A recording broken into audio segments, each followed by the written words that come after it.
Welcome back to 8701. So in this lecture, we want to look at hadron colliders very briefly as an introductory lecture to this topic, but also as a conclusion of the discussion we had in QCD. So historically speaking, hadron colliders have been the tool in order to probe the energy frontier.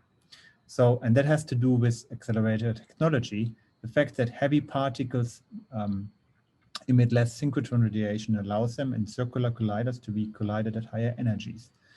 This plot here shows as a function of year the energy of the constituents, so either the elementary particles used in the interaction or the energy of the quarks and gluons being part of the energy of the interaction.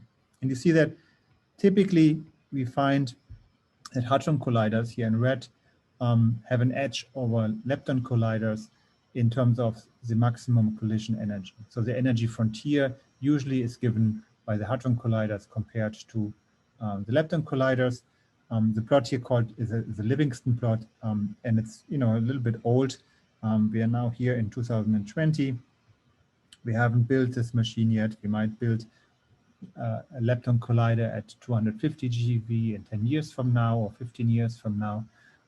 And also the LHC is very stable at this energy here.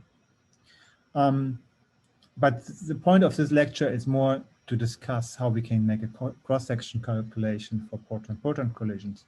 So we have already seen how we can make this cross-section calculation where we have, let's say, an initial quark and an anti-quark colliding with the exchange of a photon. We haven't seen how we can do this with a Z boson, but we'll see that next week. This process here is called Drell-Young production. And we're looking at the decay either of the photon, virtual photon,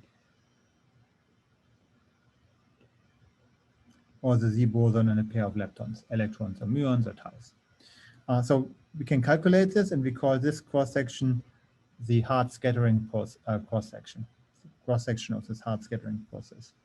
But we need to, in order to calculate this, know the momentum distribution and the abundance of the initial quarks and antiquarks. And so we do this using the structure function, the parton distribution functions as we discussed them before. We have to integrate, and those are labeled here with those Q's. We have to integrate them over all possible momentum, and we have to sum over the quark species inside the proton. For this process, we don't have to consider the gluon because at leading order, we cannot produce a lepton pair with gluons. At higher orders, we also have to consider gluon densities in this discussion. So then, the momentum of the parton collision has to be equal to the momentum center of mass energy considered in the parton cross section.